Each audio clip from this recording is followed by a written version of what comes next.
seminggu. Assalamualaikum warahmatullahi wabarakatuh. Waalaikumsalam warahmatullahi wabarakatuh. Oke, selamat pagi anak-anak. Pagi Pak.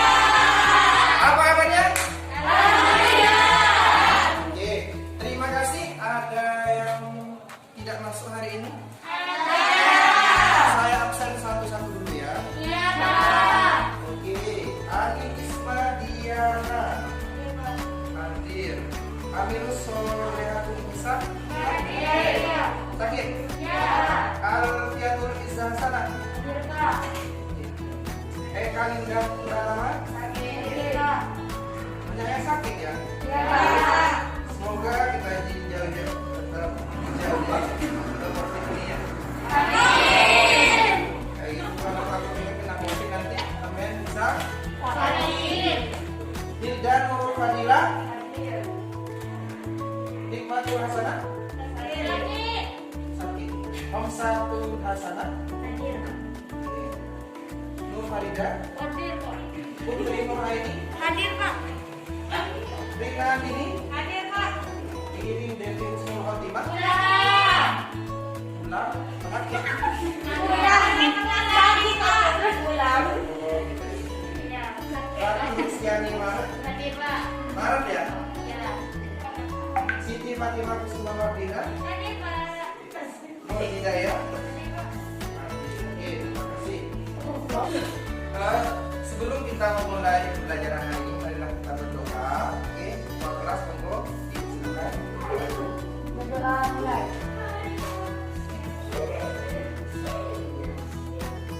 Selesai. Oke, terima kasih. Untuk selanjutnya, pada pembelajaran hari ini kita akan membahas tentang kehidupan sosial ekonomi era Orde Baru dan reformasi. Sebelum itu kita harus semangat dulu. Kayaknya ada yang lemes-lemes itu. Sebelum kita, oke, saya bilang, kalau saya bilang merah nanti sampean harus tangan satu kali. Oke, Ya, kalau ya. saya bilang kuning, dua. Lagi. Sanggup? Sanggup. Oke, coba pertama merah, kuning, merah, kuning. Oke, betul tadi sudah fokus. Ditambah lagi sekarang hijau, hijau tiga kan? Tiga kali. Merah, kuning, hijau, hijau. Kurang fokus, silakan difokuskan ya. Ya. Oke, terima kasih untuk kita semua. Ayo, kita fokus. Oke, kita fokus sekarang pada pelajaran hari ini, yaitu kehidupan sosial ekonomi era Orde Baru dan reformasi. Oke, tujuan pembelajaran pada hari ini yaitu satu, peserta didik dapat menganalisis kehidupan sosial pada masa Orde Baru dengan benar. Ya. Yang kedua, peserta didik dapat menganalisis kehidupan ekonomi masa Orde Baru. Jadi yang pertama itu sosialnya, yang kedua masa Orde ekonominya, yang ketiga ekonomi juga tapi masa reformasi. Yang keempat Betul. ini kan ada. Yang empat sosial tapi era reformasi. Yang kelima nanti membuat infografis. Jadi infografis itu umpamanya nanti saya jelaskannya lebih detailnya di belakang. Oke, itu tujuan pembelajaran hari ini. Oke, sebelum kita masuk pada materinya, coba sampean lihat video ini. Setelah itu nanti dikomentari ya. Akan kerjasama dengan PBB. Tolong link ada di deskripsi. Di episode ini sekaligus episode terakhir sejarah Indonesia, kita mau bahas Indonesia pada era Orde Baru dan reformasi. Tapi sebelumnya, yuk subscribe dulu biar kamu nggak ketinggalan video-video dari kita yang lainnya. Lanjut yuk. Pada tahun 1966, setelah Soeharto menjadi presiden, salah satu pertama yang dilakukan adalah mendaftarkan Indonesia menjadi anggota PBB lagi. Indonesia pada tanggal 19 September 1966 mengumumkan bahwa Indonesia bermaksud untuk melanjutkan ke Soekarno pada akhir masa jabatannya. Orde Baru memberi perbaikan dan perkembangan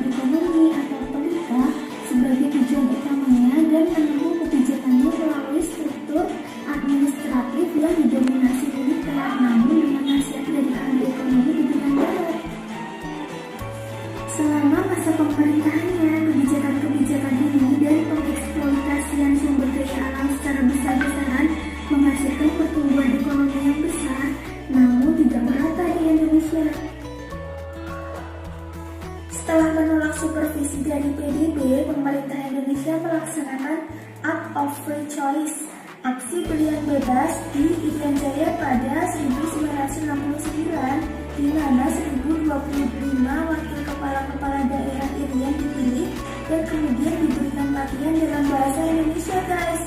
Mereka secara konsensus akhirnya memilih bergabung dengan Indonesia. Sebuah resolusi sidang umum PBB kemudian memastikan perpindahan kekuasaan kepada Indonesia. Penolakan terhadap pemerintahan Indonesia menimbulkan aktivitas gerilya berskala kecil pada tahun-tahun berikutnya setelah perpindahan kekuasaan tersebut. Dalam atmosfer yang lebih terbuka setelah 1998, pernyataan-pernyataan yang lebih eksplisit yang menginginkan kemerdekaan dari Indonesia telah muncul. Dari 1596 hingga 1975, Timor Timur adalah sebuah jajahan Portugis di Pulau Timor yang dikenal sebagai Timor Portugis dan dipisahkan dari pesisir utara Australia oleh Laut Timor. Akibat kejadian politis di Portugal, pejabat Portugal secara pindahan mudah dipercepat. Para demonstran yang awalnya dipimpin oleh para mahasiswa meminta pengunduran diri Soeharto. Di tengah gejolak kemarahan massa yang meluas serta ribuan mahasiswa yang menduduki gedung DPR MPR, Soeharto mengundurkan diri pada 21 Mei 1998. Oke, dari video ini barusan, kenapa Soeharto mengundurkan diri? Ada yang tahu? Mengundurkan diri pada 21 Mei 1998. Kenapa? Barusan itu ada video. Ada yang tahu? Ada yang tahu? Oke, lanjut. 3 bulan setelah MPR melantiknya untuk masa bakti yang ke-7, Soeharto kemudian memilih sang wakil presiden atau DJ. Salah satu tugas pentingnya adalah kembali mendapatkan dukungan dari Dana Moneter Internasional dan komunitas negara-negara donor untuk program pemulihan ekonomi. Dia juga membebaskan para tahanan politik dan mengurangi kontrol pada kebebasan berpendapat dan kegiatan organisasi. Di saat rezim Orde Baru berakhir dan reformasi berlangsung di Indonesia, seiring dengan itu pula gerakan Aceh Merdeka yang sudah sejak tahun 1976 mengeluarkan pertentangan dengan pemerintahan RI kembali eksis dan menggunakan nama GAM sebagai identitas organisasinya. Pemilu untuk MPR, DPR, dan DPRD diadakan pada 7 Juni 1999. PDI Perjuangan pimpinan Putri Soekarno, Megawati Soekarno Putri keluar menjadi pemenang pada pemilu parlemen dengan mendapatkan 34% dari seluruh suara. Pada Oktober 1999, MPR melantik Abdurrahman Wahid sebagai presiden dan Megawati sebagai wakil presiden untuk masa bakti 5 tahun. Wahid membentuk kabinet pertamanya, yaitu Kabinet Persatuan Nasional pada awal November 1999 dan melakukan reshuffle kabinetnya pada Agustus 2000. Pada 30 Agustus 1999, rakyat Timor Timur memilih untuk memisahkan diri dari Indonesia dalam sebuah pemungutan suara yang diadakan PBB. Sekitar 99% penduduk yang berhak memilih turut serta 3/4-nya memilih untuk merdeka. Pemerintahan Presiden Wahid meneruskan proses demokratisasi dan perkembangan ekonomi di bawah situasi yang menantang. Di samping ketidakpastian ekonomi yang terus berlanjut, pemerintahannya juga menghadapi konflik antar etnis dan antar agama, terutama di Aceh, Maluku, dan Papua. Di Timor Barat, masalah yang ditimbulkan rakyat Timor Timur yang tidak mempunyai tempat tinggal dan kekacauan yang dilakukan para militan Timor Timur pro-Indonesia mengakibatkan masalah-masalah kemanusiaan dan sosial yang besar. MPR yang semakin memberikan tekanan menantang kebijakan-kebijakan Presiden Wahid menyebabkan perdebatan politik yang meluap-luap, guys. Pada sidang umum MPR pertama pada Agustus 2000, Presiden Wahid memberikan laporan pertanggungjawabannya. Pada 29 Januari 2001, ribuan demonstran menyerbu MPR dan meminta Presiden agar mengundurkan diri dengan alasan keterlibatannya dalam skandal korupsi. Di bawah tekanan dari MPR untuk memperbaiki manajemen dan koordinasi di dalam pemerintahnya, dia menganggarkan keputusan presiden yang memberikan kekuasaan negara sehari-hari kepada wakil presiden Megawati. Megawati mengambil alih jabatan presiden tak lama kemudian, guys. Kabinet pada masa pemerintahan Megawati disebut dengan kabinet gotong royong. Tahun 2002, masa pemerintahan ini mendapat pukulan besar ketika Pulau Sipadan dan Litikan lepas dari NKRI, guys, berdasarkan keputusan Mahkamah Internasional. Sementara itu, konflik antara pemerintah RI dengan GAM terus berlangsung hingga pemerintah menerapkan status darurat militer di Aceh pada tahun 2003. Pada 2004, pemilu satu hari terbesar di dunia diselenggarakan dengan Susilo Bambang Yudhoyono terpilih sebagai presiden pertama yang dipilih secara menetapkan sebagian dari Aceh serta kepemimpinan pada awal 2005 yang mengguncang Sumatera. Kemudian pada pemilu presiden tahun 2014 terpilihlah Joko Widodo atau akrab dipanggil Jokowi sebagai Presiden Republik Indonesia yang ke-7 yang sebelumnya menjabat sebagai wali kota Solo dan juga. Dari video tersebut, nah, coba apa yang kalian ketahui? Atau gini, siapa sih di Orde Baru itu? Siapa sih presidennya? Soeharto dilantik menggantikan Soekarno. Jadi era Orde Baru itu dimulai ketika Soeharto menjabat sebagai presiden. Setelah itu selama berapa tahun Orde Baru itu? 32 tahun, cukup lama. Jadi Soeharto itu memegang kekuasaan cukup lama. Setelah Soeharto digantikan oleh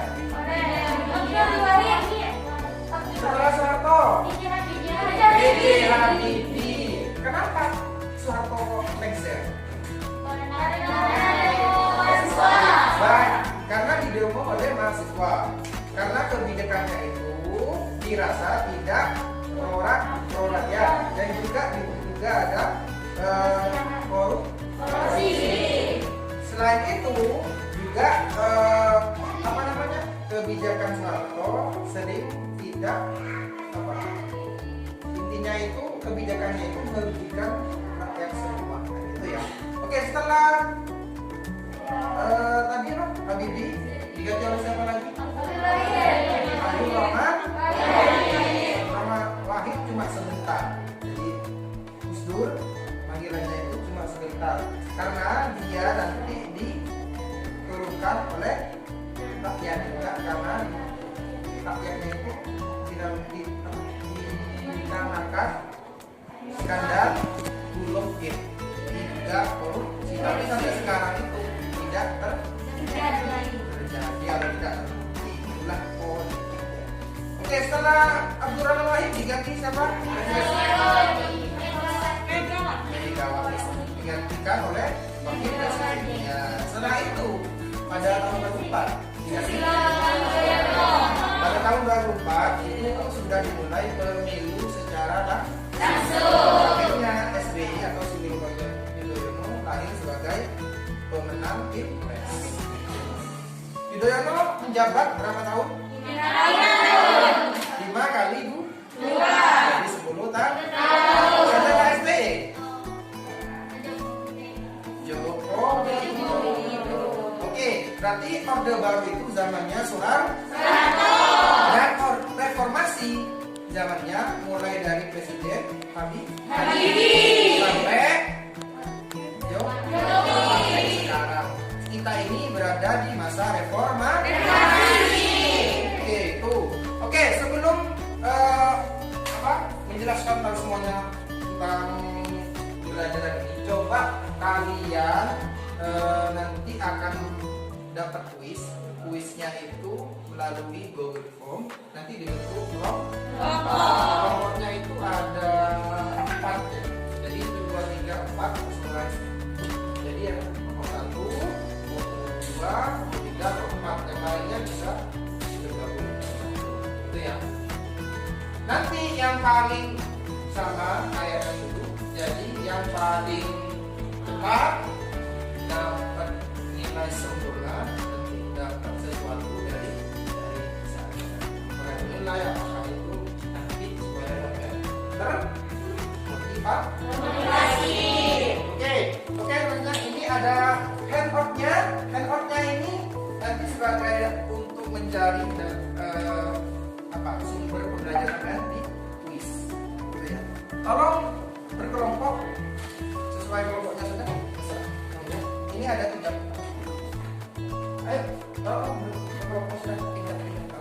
Ayo, yang mana? Ini dah. Ini sini 1, ini sini 1 enggak apa-apa. Udah. Masuk TV kan? Masuk TV.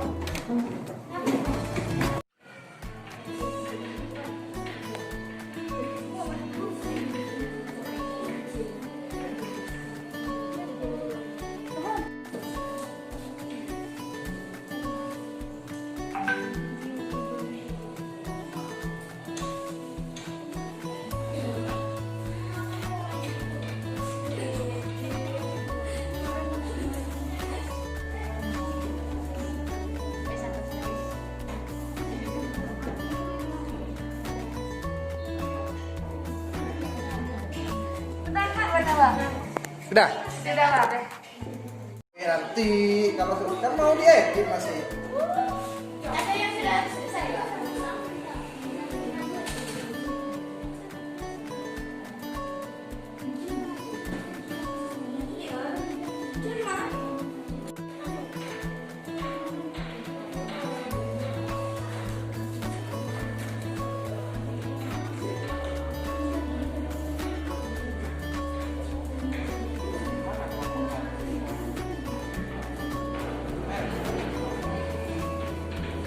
Sudah semua?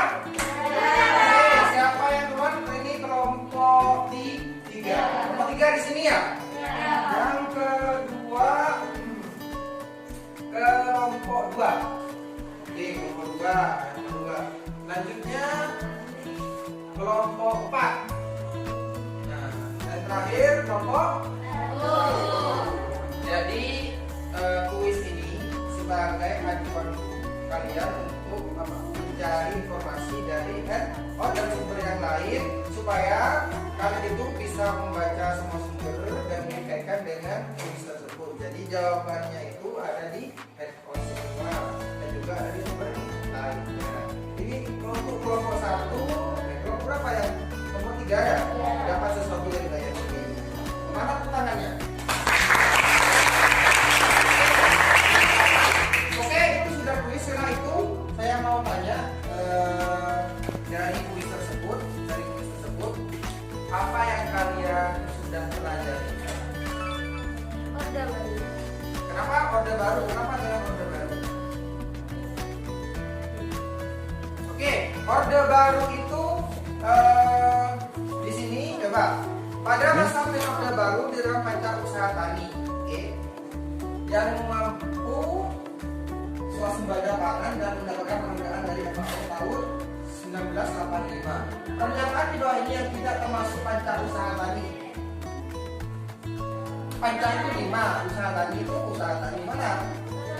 Perluasan lahan. Kenapa perluasan? Karena di zamannya Soeharto yang difokuskan adalah diversifikasi, artinya apa? Perbanyakan tanaman.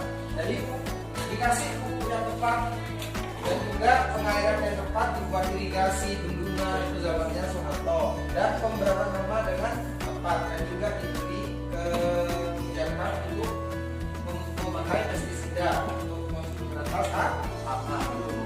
Terus yang Pulau Sipadan Ligitan itu intinya pada Pulau Sipadan Ligitan itu pada masa Megawati. terlepas dari Indonesia, pada masa Megawati. program KB itu pada zamannya Presiden Soeharto. Presiden Soeharto lengser Karena demo mahasiswa. mahasiswa. Oke, itu.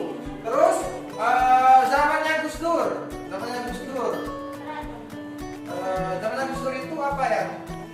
kalian dapat dari ini. Pada zamannya Gus Dur itu mundur karena apa? Yuk, ya lagi. Kenapa? Oke, ditutup melakukan korupsi, namanya buloget.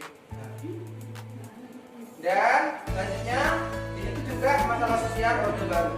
Masalah sosial orde baru tentunya ada ledakan penduduk banyak itu di suatu tempat. Itu nanti kebijakannya Soeharto bagaimana?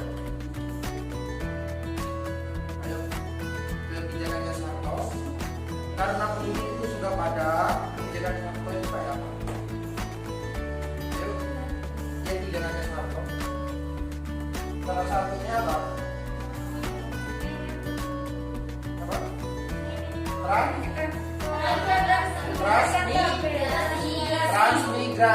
Transmigrasi itu apa?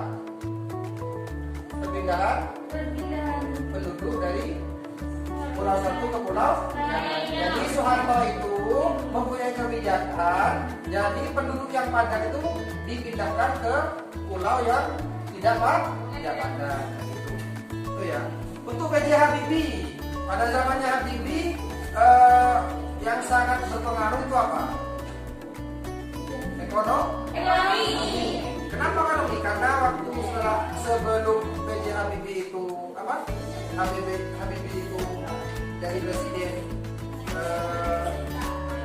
apa? Tingkat ekonomi itu inflasinya itu sangat tinggi. Akhirnya sama kebijakan B.J. Habibie itu bagus dan juga bisa mengecil inflasi sampai sekarang alhamdulillah. Dan juga pada zaman SBY apa yang kalian paham? Setelah pada zamannya dia GAM itu bisa baikan dengan GAM. Indonesia bisa baikan dengan gerakan Aceh Merdeka. Waktu itu yang menjadi utusannya Indonesia adalah Yusuf Kala. Kalau Jokowi kan sekarang ini sudah tahu kan? Kebijakan Jokowi apa sekarang?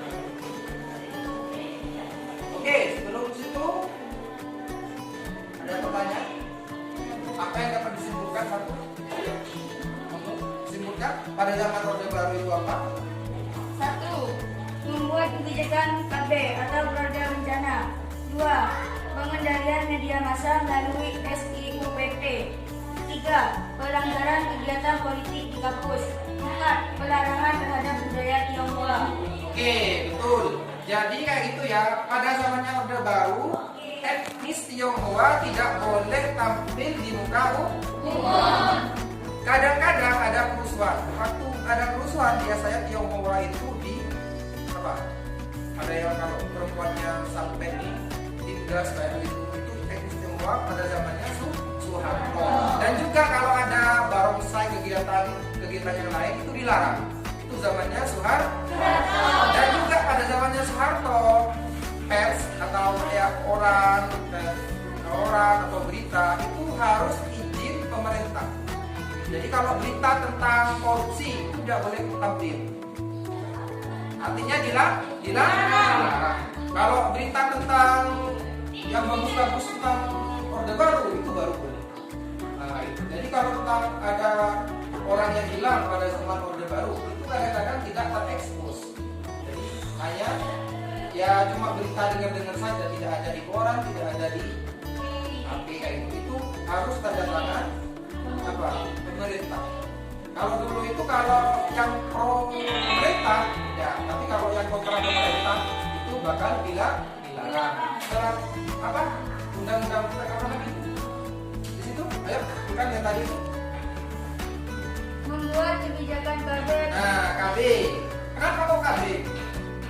Soeharto itu. Karena kalau dulu itu anaknya orang-orang dulu anaknya pasti banyak. Kalau Pulau Jawa sangat sempit karena penduduknya yang sangat banyak. Akhirnya kebijakan Soeharto ada dua sebenarnya. Ada yang KB. KB itu keluarga dua anak cukup untuk apa? Untuk kebutuhan warga. Tetapi ada lagi, kalau yang paling banyak, pulau yang paling padat nanti dipindahkan penduduknya, ada transmigrasi. Biasanya dari Jawa ke Kalimantan. Makanya ada orang Jawa yang tinggalnya di Kalimantan dan itu dari sekarang, karena itu zamannya Soeharto. Itu. Setelah itu apa lagi? Pengendalian media massa melalui SIUPP. Yang tadi itu surat izin untuk penerbitan pers. Artinya Pelanggaran kegiatan politik di kampus. nah ini pelanggaran pelarangan kegiatan politik di kampus. Kenapa kok di kampus dilarang? Karena yang di kampus itu banyak mahasiswa yang pintar dan juga yang aktivis. Jadi makanya Soeharto itu mungkin ketakutan, takut kalau di kampus itu ada politik. Dan akhirnya jatuh juga karena mahasiswa itu menduduki MPR DPR waktu itu tahun 1994 lagi itu. Jadi siapa yang menentang Soeharto itu hilang. Ada mahasiswa yang hilang. Mana sampai sekarang belum tahu kan itu. Jadi sampai sekarang ada yang belum ditemukan. Dan juga pada zamannya Soeharto mahasiswa itu akhirnya menduduki DPR dan akhirnya dengan jauh-jauhnya Soeharto itu mengumumkan kalau dia mundur. Terus setelah mundur baru dikenal namanya era reformasi. Reformasi itu apa sebenarnya sih? Reformasi. Saya jelaskan sebentar di sini. Oke, tadi itu Orde Baru. Jadi Orde Baru itu setelah pemerintahan Soekarno tumbang, barulah hadir Soeharto. Namanya presidennya itu pemerintah pada tahun 1966 sampai 1998. Oke, kehidupan Orde Baru kayak tadi itu sudah saya jelaskan semuanya. Jadi program KB, pengendalian media massa, pelarangan kegiatan politik di kampus, pelarangan terhadap budaya Tionghoa, program wajib belajar 6 tahun. Jadi anak-anak waktu itu harus wajib belajar 6 tahun sampai SMP. Lalunya pemerintah mengontrol pelajaran sejarah. Jadi sejarah yang merugikan pemerintah atau Soeharto apa dikontrol oleh pemerintah Soeharto. Lalunya pemerintah mendukung kirap remaja Indonesia. Jadi yang didukung adalah remaja-remaja Indonesia yang mempunyai kelebihan-kelebihan. Itu kehidupan sosialnya Orde Baru. Kalau ekonominya bagaimana Orde Baru? Itu situasi awal Orde Baru inflasi mencapai 650. Jadi kalau 1000 rupiah itu dulu. Silakan dikumpulkan evaluasinya. Monggo silakan.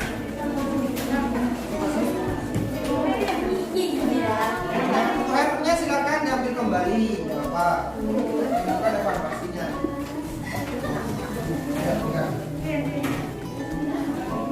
Sudah, nggak ada lagi? Ya, diambil. Oke, terima kasih. Tolong untuk sebentar. Terima kasih untuk pelajaran ini ya. Untuk selanjutnya tetap jaga kondisi kesehatan kalian, jaga jarak, pakai masker dan cuci tangan. Saya cukupkan sekian. Terima kasih. Sebelum kita mengakhiri pelajaran, silakan ketua kelas untuk memimpin doanya.